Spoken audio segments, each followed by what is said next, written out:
Chapter 11, Vignettes of Travel. The Mowat family was a restless one, or at least my father was a restless one. Mother would have been content to stay quietly in almost any of the places that were temporarily home to us, but father always yearned for far horizons. During the Saskatoon period of our lives, we traveled widely, from Churchill on Hudson Bay to Vancouver on the Pacific shores. We traveled the hard way too, for a librarian is always underpaid. However, the lessons I learned from the vicissitudes of those journeys have stood me in good stead in my own travels, for writers, too, are always underpaid. In examining my memories of these excursions, I am struck by the way Mutt looms so large in all of them. There was our journey to the Pacific, for example. Looking back on it now, I can recall a string of vignettes in each of which Mutt was the center of attention, while for the rest there's nothing but an amorphous blur. We began the journey on the June day in 1934 when I finished my last school examination paper. I still possess a snapshot taken of us as we pulled away down River Road, and when I look at it, I am appalled at the manner in which we burdened Eardley. None of your pregnant glass and chrome showcase of today could have carried that load for a single mile. Eardley could do so only because he was the ultimate result of 5,000 years of human striving to devise the perfect vehicle. For there is no doubt at all but that the Model A stands at the apex of the evolution of the wheel, and it is a matter of sorrow to me, as it should be to all men, that this magnificent climax should have been followed by the rapid and terrible degeneration of the automotive species into the effete mechanical incubi, which today batten off human flesh on every highway of the world today. The load that Eardley shouldered when he set bravely forth to carry us across far mountains to the sea almost defies belief. There is a large umbrella tent tied to the spare tire. There was Conception supported high above us on a flimsy rack. There were 3 folding wooden cots lashed to the front mudguards. On the right-hand running board, an invaluable invention long since sacrificed to the obesity of modern car, were 2 wooden crates of books, most of them about the sea. On the other running board were 2 trunk suitcases, a 5-gallon gasoline can, and a spare tire. In addition, there were the canoe masts, skins and leebards, father's Newfoundland pattern oilskins and southwester, a sextant, a schooner's binnacle compass, mother's household implements, including pots and pans, and a huge gunny sack containing shreds of cloth for use in making hooked rugs, and last and not least, my canvas bag containing my gopher traps, .22 rifle, and other essential equipment. As Eardley arched his back under the strain and carried us out of the city past the town slough where the ducks were already hatching their young, we would have done justice to Steinbeck's descriptions of the dispossessed. Mutt enjoyed traveling by car, but he was an unquiet passenger. He suffered from the delusion, common to dogs and small boys, that when he was looking out the right-hand side, he was probably missing something far more interesting on the left-hand side. In addition, he could never be quite sure whether he preferred the front seat and looking forward, or the rumble seat and looking backward. Mutt started out up front with mother and father, while I had the rumble seat, but we had not gone 5 miles before he and mother were at odds with one another. They both wanted the outside berth, and whichever one was temporarily denied it would growl and mutter and push until he or she gained his or her ends. Before we had been driving for an hour, mother lost her patience, and Mutt was exiled to the rumble seat. Riding in the rumble did strange things to him, and I have a theory that his metabolism was disturbed by the enforced intake of air under pressure from the slipstream, so that he became oxygen drunk. He would grow wild-eyed, and though not normally a drooling dog, he would begin to salivate. Frequently he would stand up with his front feet on the back of mother's neck, and he would drool on her until, driven to extremes, she would poke him sharply on the chin, whereupon he would mutter and come back to drool on me. But his favorite position, when he really became full of oxygen, was to extrude himself gradually over one of the rear mudguards until there was nothing of him remaining in the car except his hind feet and tail.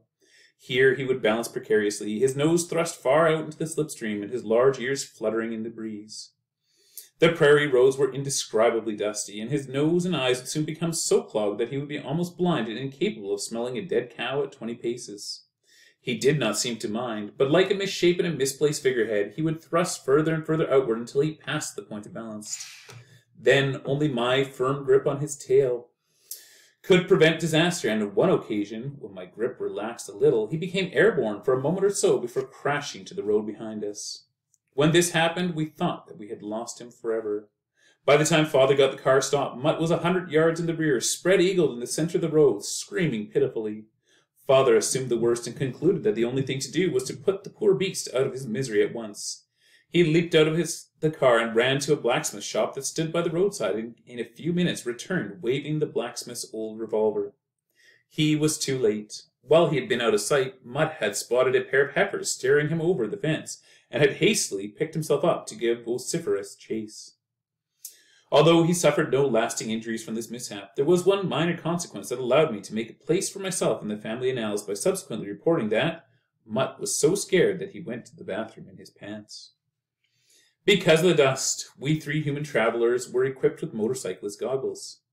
Father decided one evening that this was favoritism and that Mutt too should have the same protection. We were then entering the outskirts of a place called Elbow, a typical prairie town with an unpaved main street as wide as the average Ontario farm, and with 2 rows of plank-fronted buildings facing each other distantly across this arid expanse. The drugstore was the only place still open when we arrived. Father, Mutt, and I entered the shop together, and when an aged clerk appeared from the back premise, my father asked him for driving goggles. The old fellow searched for a long time, and finally brought us 3 pairs that had been designed and manufactured in the first years of the automobile era. They seemed to be serviceable, and without more ado, Father began trying them on Mutt. Happening to glance up while this was going on, I met the clerk's gaze. He was transfixed. His leathered face had sagged like a wet chamois cloth, and his tobacco-stained stubs seemed ready to fall from his receding lower jaw. Father missed this preliminary display, but he was treated to an even better show a moment later when he got briskly to his feet holding the second pair of goggles. "These will do. How much are they?" he asked, and then suddenly remembering that he'd forgot to pack his shaving kit before leaving Saskatoon, added, "We'll also want a shaving brush, soap, and a safety razor too." The old man had retreated behind his counter. He looked as if he was going to begin weeping. He pawed the air with one emaciated hand for several seconds before he spoke. "Oh God," he wailed, and it was a real prayer, "don't tell me that the dog shaves too." We had to improvise a special harness for the goggles because of the unusual shape of Mutt's head, but they fitted him tolerably well, and he was pleased with them. When they were not in use, we'd push them up down the lift of his brow, but in a few days he learned how to do this for himself, and he could pull them down again over his eyes in time of need. Apart from the effect they had on unimaginative passersby, Mutt's goggles were an unqualified success. However, they did not give him protection for his nose, and one day he met a bee at 40 miles an hour. The left side of Mutt's already bulbous nose swelled hugely. This did not inconvenience him too severely, for he simply moved to the other side of the car. But luck was against him, and he soon collided with another bee, or perhaps it was a wasp this time. The total effect of the 2 stings was bizarre. With his goggles down, Mutt now looked like a cross between a hammerhead shark and a deep-sea diver. Our second night on the Western Road was spent at Swift River in southern Saskatchewan. Swift River was almost the center of Dust Bowl country, and it had a lean and hungry look. We were very hot, very dusty, and very tired when we drove into its northern outskirts and began searching for the municipal tourist camp. For in those times there were no motels, and the only alternative was a tent of one's own, was a tiny cubicle in a crematorium that bore the sardonic title of hotel. Swift River was proud of its municipal tourist camp, which was located in a brave but pathetic attempt at a park near the banks of an artificial slough. We set about pitching the tent, which was a patented affair and not easily mastered. Soon a policeman came along and eyed us suspiciously, as if convinced that we were undesirable vagrants masquerading as bona fide tourists. He became quite grumpy when called upon to help with the tent. We were all in a taut temper when we finally crawled into our blankets that night. It did not ease our mood. That night's rest was fragmentary due to an influx of clouds of mosquitoes from the nearby slough, and due also to the sad moanings of a pair of emaciated elk who lived in a nearby wildlife enclosure. We tossed and muttered in the hot and crowded tent, and were not disposed to rise with the dawn. We were still abed, still partly comatose, when voices near at hand brought us unwillingly back to the new day. The voices were feminine, spinsterish, and indignant. I was too drugged with fatigue to catch the gist of the conversation at first, but I was sufficiently conscious to hear Father's sudden grunt of anger and Mother's whispered attempts to soothe him.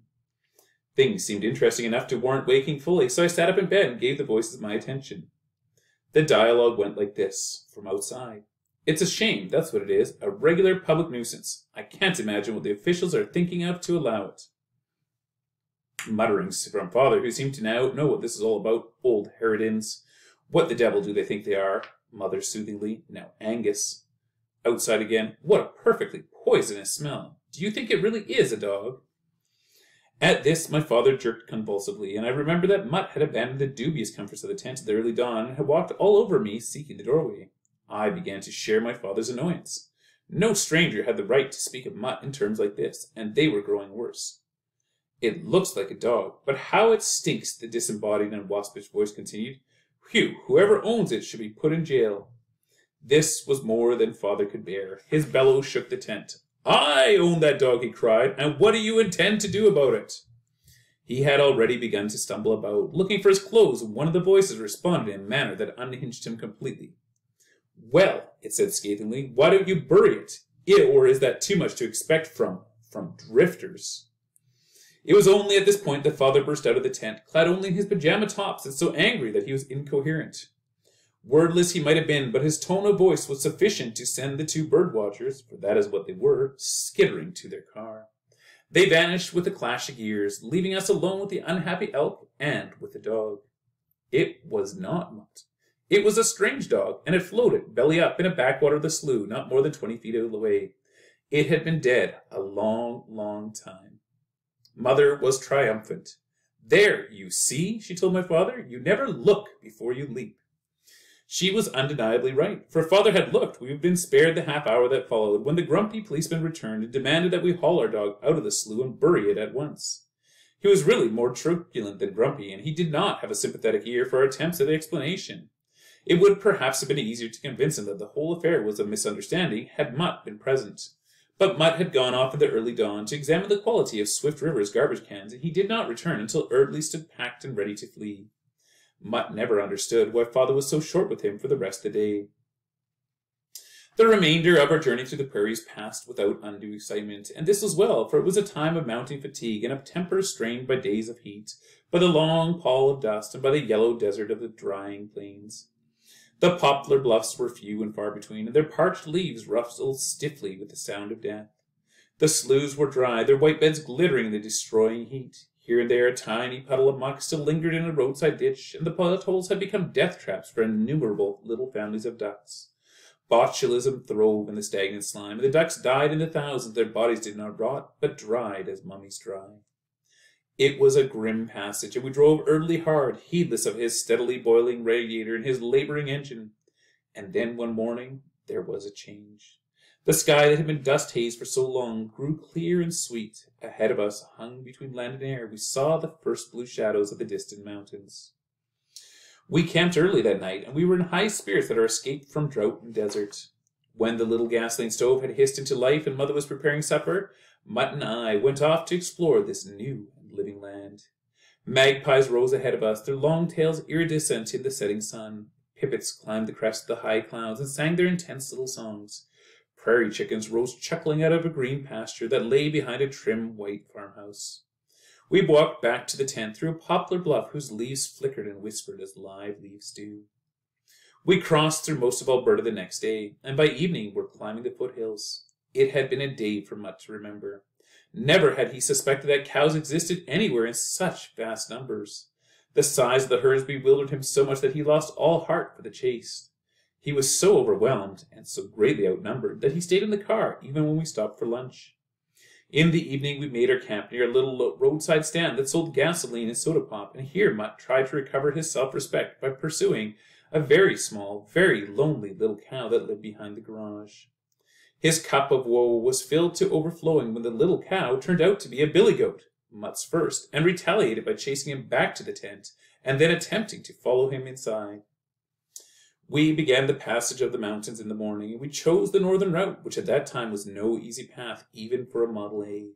The roads were narrow, precipitous, and gravel surface. There was no guardrails, and periodically we would find ourselves staring over the edge of a great gorge while Erdley's wheels kicked gravel down into the echoing abyss. We seemed to undergo a strange shrinking process as the mountains grew higher and more massive. I felt that we were no more than 4 microorganisms, dwarfed almost to the vanishing point. The mountains frightened me because I knew them as the last of the terrible things, the immutable survivors that alone remained unaltered by the human termites who have scarred the face of half a world. Mutt, too, was humbled at first, and he showed his awe of the mountains in an odd way. He refused to use them for mundane purposes, and since there was nowhere else to cock a leg except against a mountain, he was in agony for a time. Fortunately for him, his awe was transitory. It was eventually replaced by the urge to climb, for the desire to seek high places had always been his, and had first taken him to the top of fences, then up ladders, and finally high up into the trees. Now he saw that it could take him to the clouds, and he was no dog to miss an opportunity. We lost Mutt and 2 days from our itinerary when he set out on his own to reach the peaks of the Three Sisters. We never knew for certain if he achieved his goal, but when he arrived back at our impatient camp, his paw pads were worn almost to the flesh, and he had a cocky air about him, as of one who stood upon a pinnacle and gazed across the world.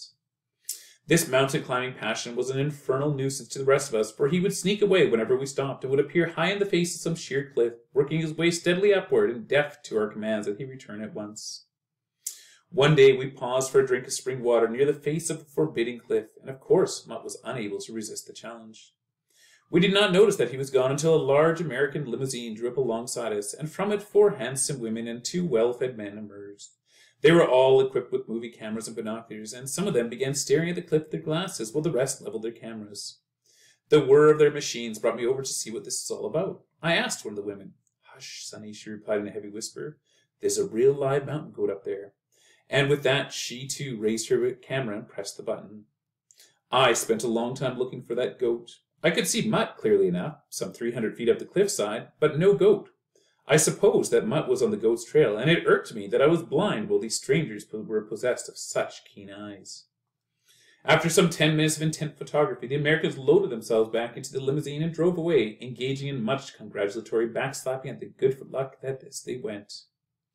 I had caught on by then. That night we discussed the anomaly of a piebald mountain goat with long black ears, and I'm afraid we laughed outrageously.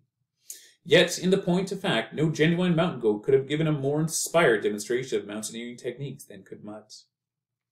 Leaving the mountains temporarily, we descended into the Okanagan Valley, where we'd hoped to see a fabulous monster called the Ogopogo that dwells in Lake Okanagan. The monster proved reluctant, so we solaced ourselves by gorging on the magnificent fruits for which the valley is famous, and for which we had often yearned during the prairie years. To our surprise, for he could still surprise us on occasion, Mutt shared our appetites, and for 3 days he ate nothing at all but fruit.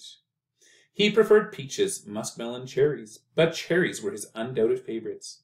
At first he had trouble with the pits, but he soon perfected a rather disgusting trick of squirting them out between his front teeth, and as a result we had to insist he point himself away from us in the car whenever he was eating cherries.